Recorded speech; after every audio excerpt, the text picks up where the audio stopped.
Can we get off the train? Can we take a break, explore new projects, and then restart? When I asked Angharad Valdivia what would be her one wish for the future of the field of communication and media studies if she had magical powers, she said, I wish after PhD, people could take a year off, replenish, and then move forward with their careers. I thought that was a fascinating proposition, part of a great conversation with Angharad Valdivia from the University of Illinois at Urbana-Champaign in this episode of El Café Latinx.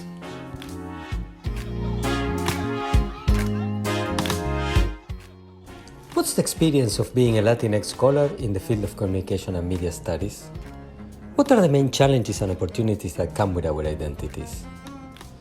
These are the issues that we'll talk about in El Café Latinx, where some of the leading voices in the field will share their professional experiences. Hola, my name is Pablo Boczkowski. I teach at Northwestern University, where I hold the Hamad bin Khalifa Al Thani Chair in Communication. Together with Mora Matassi, doctoral student at Northwestern and executive producer of this podcast, we invite you to discover the journeys of scholars who are at the cutting edge of creating knowledge about Latinx communication across the Americas. These are our stories. Esas son nuestras historias. Estas son nuestras historias.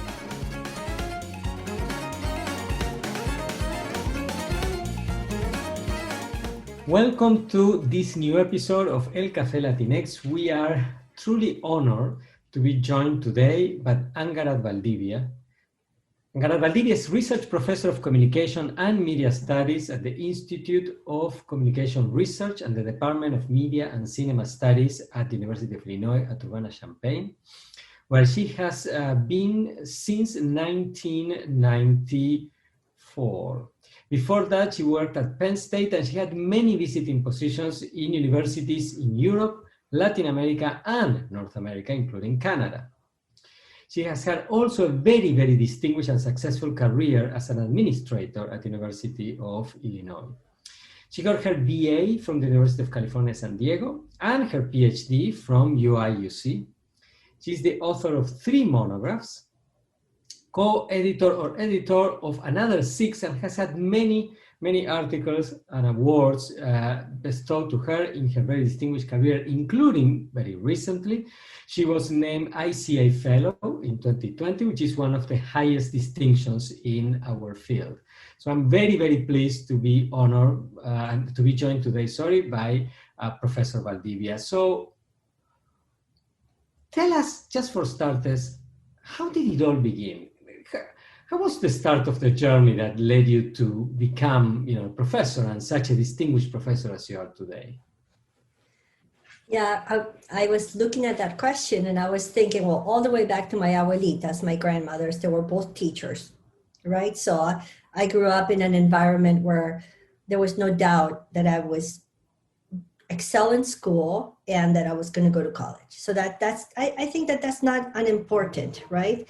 And then when I was in a high school student, as an immigrant, I had no idea of the kind of different statuses of different colleges. But one time, totally by random kind of experience, one of my friends' father took us for a drive and we drove by UCSD, which is across the street from the ocean. And I told them, I said, that's where I'm going to go to college. And they both looked at me and they're like, are you kidding? And I said, no, that's where I want to go. And so when I was graduating from high school, I told my counselor I was going to apply to UCSD. And she said to me, no, you people apply to community colleges. And I'm like, you people, is there a community college by the beach? And she's like, no, but you can't apply to UCSD. So anyways, that didn't work for me. I went to another teacher who said, oh, that's crazy. Of course you apply. And it's the only place I applied to and I got into. But I have to tell you that my main impetus for going to UCSD is it was across the street from the beach. And that's the only place that I applied to. I didn't know there were other beach campuses.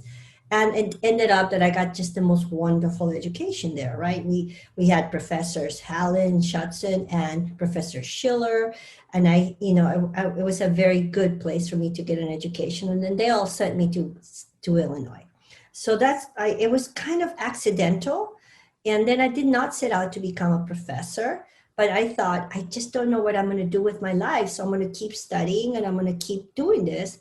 And I swear to you, it wasn't until I got tenure that I woke up one day and I thought, oh, this is my career. Because until then I kept thinking, well, I have to figure out what to do with my life. But this is really kind of a fun thing to do. I'll keep doing it, right? And at that point, I kind of shifted gears and thought, oh, wow, I'm a professor. This is a thing. And this is what I will devote all of my kind of professional energies to. And I know that that's not very usual, but that's the way that it worked out. Whereas I had other people in my ecosystem that they knew they were going to go to grad school. I mean, I went to grad school primarily because everybody I knew was going to grad school. And I thought, they're no smarter than I am. So I'm going to apply to grad school. I mean, that's really why I applied, because I'm like, everybody at UCSD was going to med school or to grad school. So I'm like, okay, that's what I'll do too. But so it's been more of an accidental thing, but I do trace back all the way to my grandmothers that I thought I'm going to excel in school. And this is something that I can do, that women in my family have done for generations, and I will not let them down. So I feel like I have them. Actually, my grandmother gave me this. Well, I'm just showing you a little medal that I carry her with me at all times. Yeah. That's a beautiful story, actually. So you said you're an immigrant. Where did you grow up, and when did you come to the States? I was born in Viña del Mar, and then I grew up in Valparaíso. And then when it was time to go to elementary school, my parents moved to Santiago, and we lived there until 6th grade. And then we moved out because of the political situation. My father moved out, the whole family out, because he knew that there was going to be an overthrow, and he thought it would be a hard place for children to grow up in. And we lived in Venezuela, and then we moved to the United States, first to Ohio and then to San Diego. So I did my junior and high school in the US, and then, junior high school in Ohio. That's where I learned English. Then high school in California, and college, undergrad, and then Illinois PhD. So you started in the Midwest, your US journey, and then you went back to the Midwest. It felt quite quite familiar, the Midwest. That's right. It's a very specific place, but I came back here. Yeah. Okay. So do you think your journey as an immigrant has shaped your career and your scholarship in terms of both, how your career has unfolded and the topics that you choose? Yeah, that's a great question. So I would say that at first I was trying to not do that, right? And so I pursued international political economy as my specialization as a graduate student, right? Mm-hmm. And my dissertation included gender, but it was more within an international political economy perspective of production. But then when I got to my first job at Penn State, they were having none of it. I mean, they just met with me and they said, oh, you're going to teach this course on gender, minorities, and the media. And I'm like, but that's not what I do. And they basically said, but that's what you look like. And they sent me to do that. So I had to create a course on an area that I had never taught before. And by way of doing that, I began to see that in minorities and the media, there was more research on African Americans than on, like in those days it was called Hispanics or indigenous populations or Asian. So I began to try to collect a broader range of materials for that class.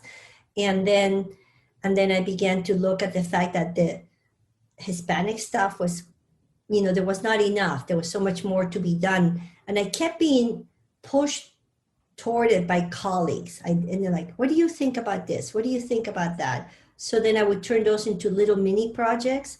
And then before I knew it, I was deep into Latino studies. Yeah. So you've been one of the pioneers in this area in communication and media studies, and you've been doing this work for some time. So how would you describe the evolution of the dialogue, of the conversation about issues of what was then called, let's say, Hispanic Americans, Latino, Latina, Latinidad, Latinx. We could even talk, if you want, about some of the different terminologies. But how would you describe overall, given the wonderful career that you have had and the vantage point over time, the evolution of the conversation, of the dialogue about this in the academia? It's a great question. First of all, me being originally Chilena, right? I'm not exactly the dominant Latinidad in the United States. And so at many points, I have been told that implicitly and sometimes explicitly, like, we can't hire you here because when we said Latino, we really meant Mexican American, and that it's not going to work out for us, right? So I've been told that in job interviews, and so I had to begin to understand, because as a Chilean American, it's all an education, right? To understand the specificities of history in the United States, of Chicanismo, of Mexican Americans, of Hispanidad, and then that being a Southwest thing that's moved around, and so now it's everywhere, but it's usually stereotyped as only a Southwest thing. Then the Northeast Boricua and Dominican studies, Ramon Hernandez and stuff like that. And so there's so much there. And I think that for me, the education for it was when I came to Illinois as a faculty member, and the Latino Studies program was just beginning. And there were all these wonderful faculty, Matt Garcia, whose birthday it is today. So happy birthday, Matt, who's now at Dartmouth, and Alejandro Lugo, who's now at Arizona State.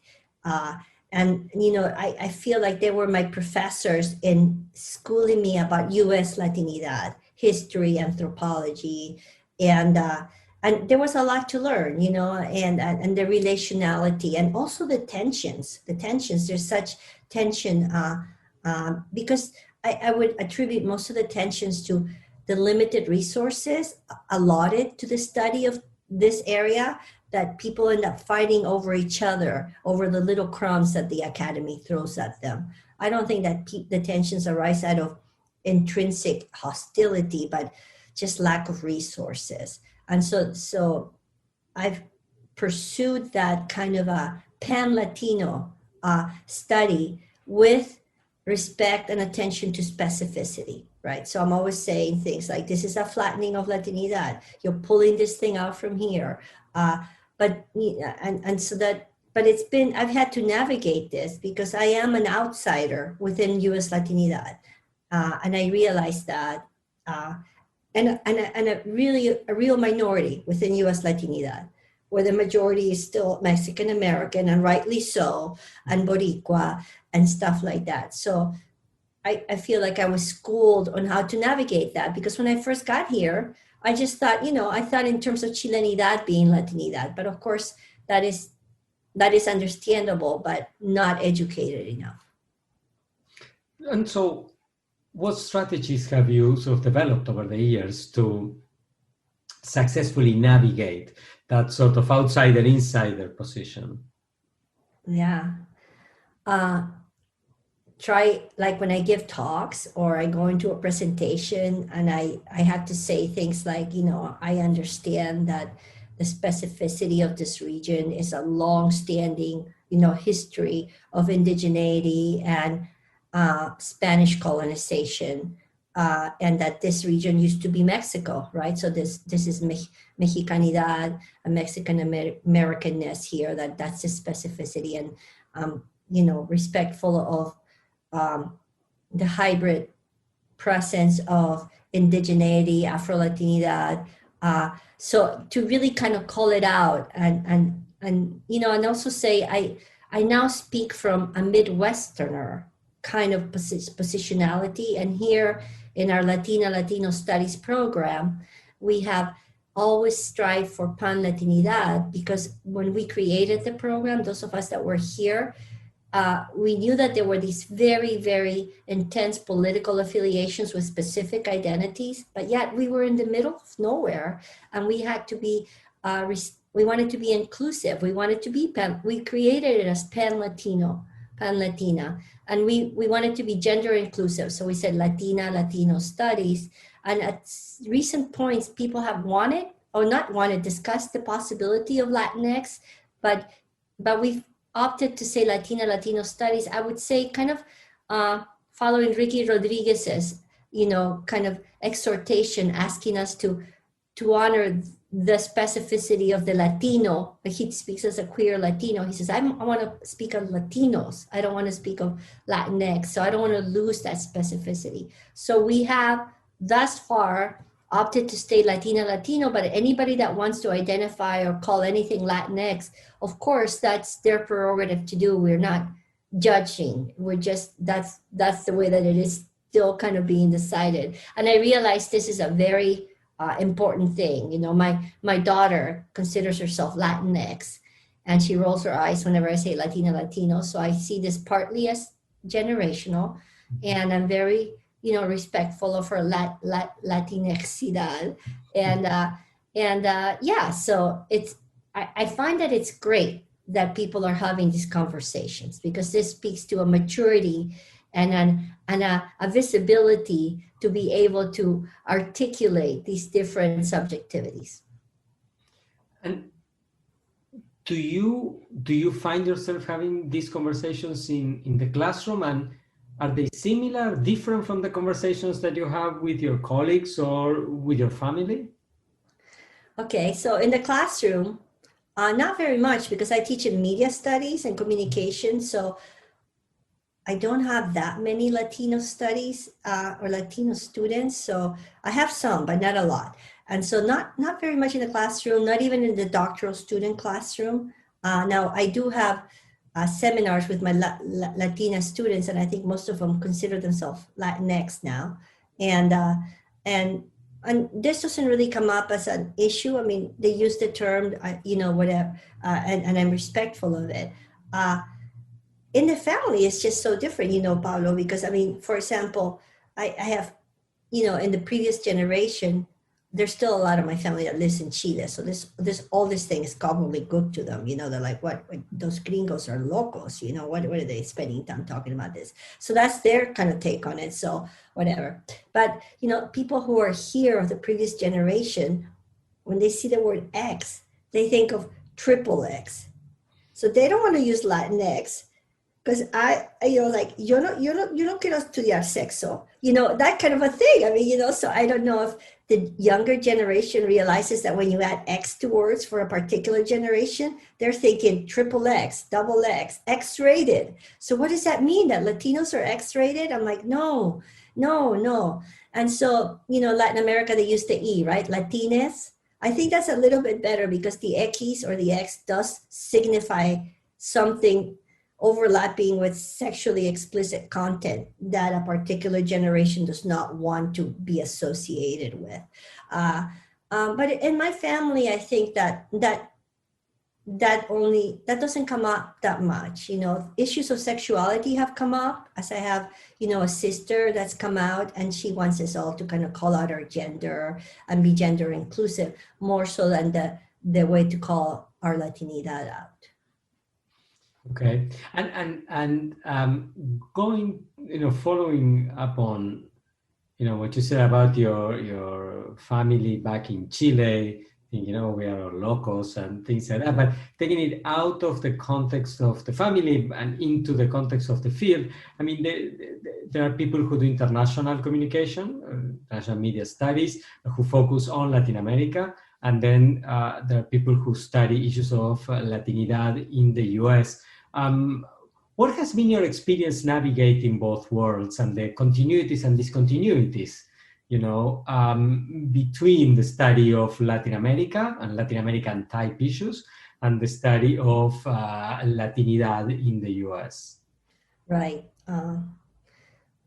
That's a question, right? So there's that was what I was alluding to in my presentation, that there's Latin American studies, and where you study the region as a whole, geopolitics of the region, but also try to be attuned and as knowledgeable as possible about specificity.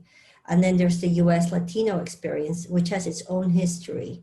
And then there's the hybrid experience. A lot of people are both, so you cannot say there's that and then there's this, because you have people that are both. They're Latin American and US Latinos, and they're trying to navigate that. So when I'm doing Latin American stuff, it's also very hard to kind of, it's very hard to assert any kind of purity or separateness, because, for example, when I'm in Barranquilla, La Universidad del Norte in Colombia, and you're talking about, for example, a figure such as Shakira, or another personality or celebrity such as Sofia Vergara, both of whom are from Barranquilla, and people in Barranquilla know them or know their family or went to school with them, right? So there's a transnational flow there between the Caribbean Colombian into the Andean Colombian into the Miami kind of crossover into the US, and then the kind of launching, especially of Shakira, into the global sphere, where she no longer even resides here. She's in Spain, and she was always part Lebanese, and that's what she was doing. And so that's why if people ask me, what kind of a scholar are you? I almost always say I'm a transnational scholar, because it's very hard to assert purity and to claim that there's even notes of purity, because even when I was writing, for example, about Rigoberta Menchú has cousins in LA, and she has, uncles in Paris. People think of Rigoberta Menchú as the ultimate pure indigenous subject. And she's not. Her whole family is transnationally involved, and so she represents, that particular Guatemalan Quiché indigenous tribe, but she is not divorced or unlinked or unconnected to global flows. And so the global flows are the ones that I focus on, and then the kind of momentary kind of location that is nonetheless significant. And by momentary in historical terms, you're talking sometimes quite a long time, but it's very hard to find a pure subject or a pure cultural product or a pure industry, because the flows are almost impossible to avoid. Impossible. It's fascinating. And how about the reception of those ideas? Because you work at the University of Illinois. You've also taught at other universities in the States. You've taught all over Latin America, not all over, but in many places, including Colombia. You've also had visiting positions in many universities in Spain, right?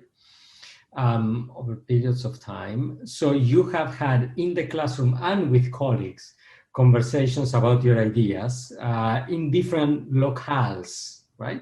And I'm just talking about, of course, also outside of the Spanish-speaking context or the Latinidad, Latinx context. So how would you characterize the reception of your ideas in your work about these issues in this sort of difference of in the Iberian Peninsula, in North America, the US, because Mexico is also North America, and in Latin America?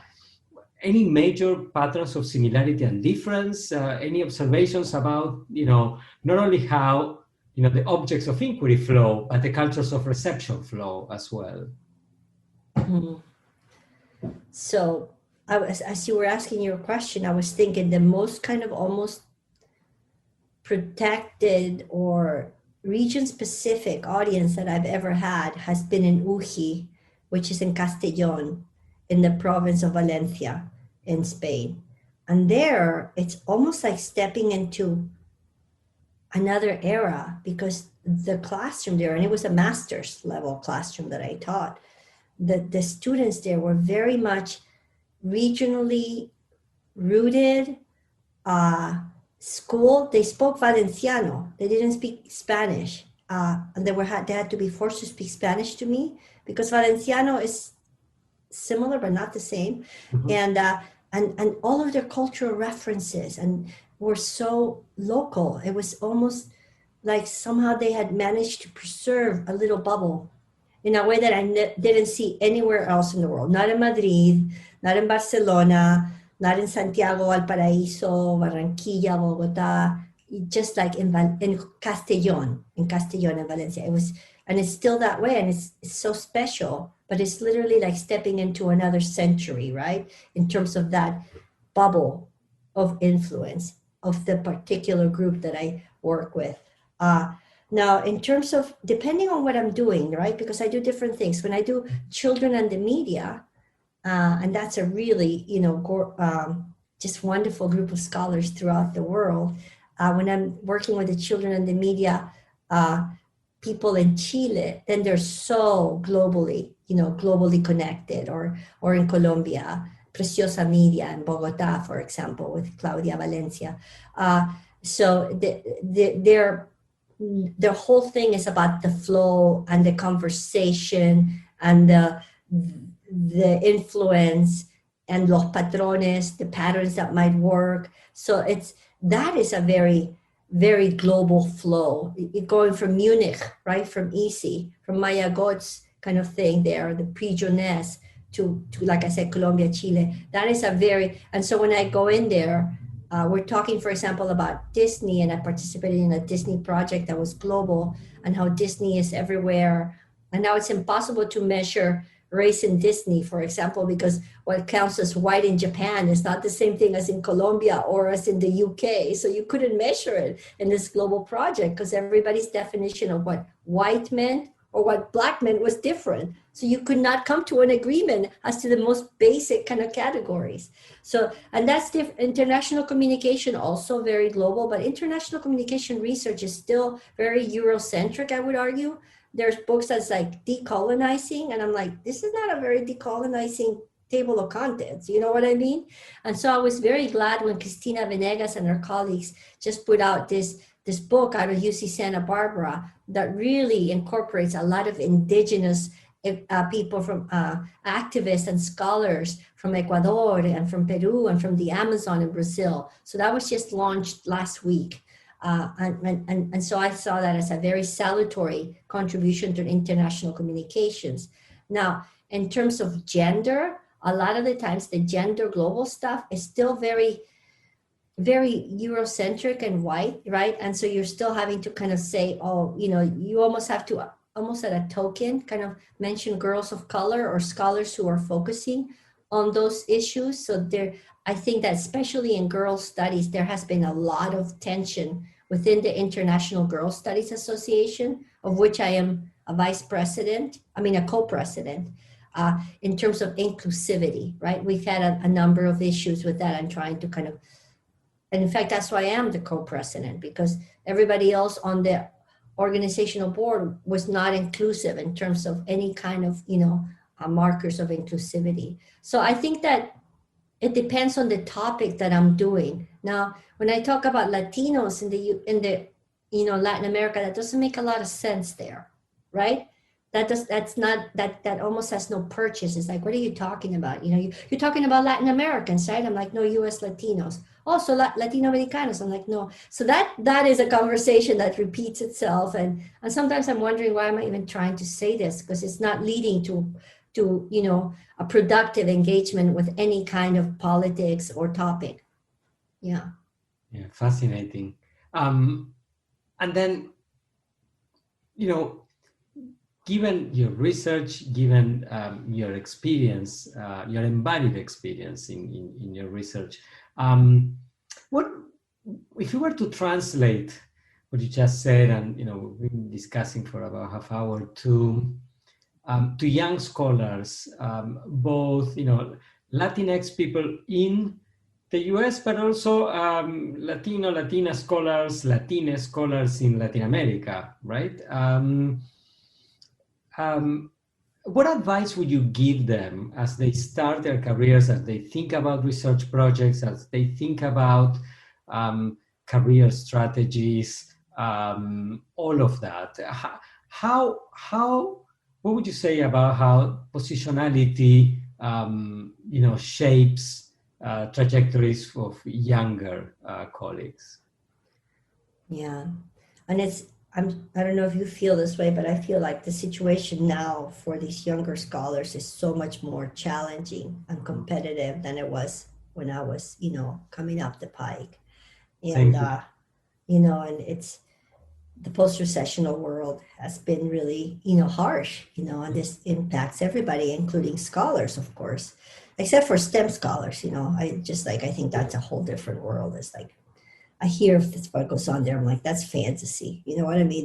That's not art. But I think that's still one of the things that is important is to really become grounded in your field in very strongly. So not to go immediately into a specialization, but to ground yourself in your field, because you'll always be speaking to your field, right? And then to pursue that, I would say intersectionally, that grounding. So let's say you start off with Daniel Lerner, The Passing of Modernity, 1958, right? But then you have to branch out already. You have to kind of immediately kind of think, okay, you came to terms with that, with Wilbur Schramm, with W.W. Rostow, just to go to that generation. And then you have to kind of expand to Rohan Samarajiwa, who, speaks about the surveillance and all of that, and to Colleen Roach, who speaks about the gender and elite elements in WICO.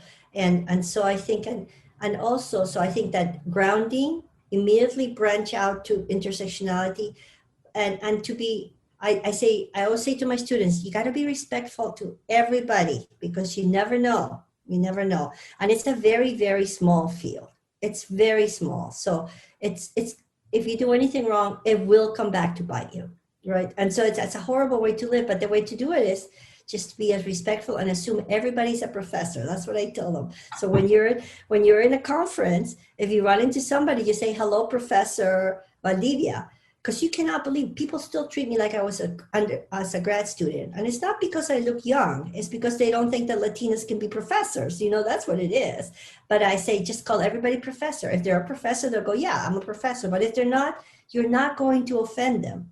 But if you call a professor a grad student, that is not good. And most of them are going to remember. Professors don't have a really good memory of meeting new people, but they remember people who thought they were grad students. They'll remember that person. So I tell them that.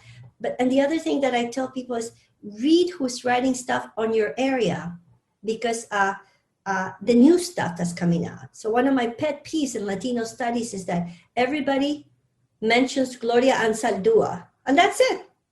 That's it. That's all they do. They're like, Latinos, Gloria Anzaldúa. And then like, wait, Gloria died a whole bunch of years ago, and Gloria never wrote about the media. And I had conversations with Gloria, and she didn't like the fact that people used her name to avoid reading the research that was out there. She hated that. She told me that in person, and that's still the way. So I always like, oh, the Gloria Anzaldúa moment. It's like, yes, we need to keep being intersectional and remember inclusivity, and they put Anzaldúa. That's it. And that's an excuse not to engage with the research. And there's so much wonderful research coming out. So I'm always, as a senior scholar, I think it is our duty to foreground the research of junior scholars and say, this is what's coming out the pike. Arcelia Gutierrez just published this wonderful article in Television and New Media that I've already cited in an article I just finished and submitted yesterday, right? Diana Leon Boyce writes this stuff on Elena of Avalor and Flexible Latinidad. I'm referencing that. So I'm referencing, stuff that is coming out that is really good, that engages us, rather than saying, oh yeah, Gloria Anzaldúa, Latinas, I'm done with that. And I find that to be problematic, and I'm beginning to call it out. Excellent. And just to follow up on that, it is true, I agree with you, that the job market in the academy, at least in the social sciences, has become more challenging over the past couple of decades. together with that, there has been a significant increase in the expectation of productivity, that the number of publications that people, have when they go on the market is orders of magnitude higher than at least what I had when I was on the market 20 years ago. And it was quite okay. I had 2 articles. Nowadays, we have people with 20, right? And there is also much more of an interest in writing for broader audiences, and in part the expectation of doing like public scholarship, right? In particular, for groups whose voices have been suppressed, right? So there is the sense, the urge, to write and to connect, but that takes time as well, right? So,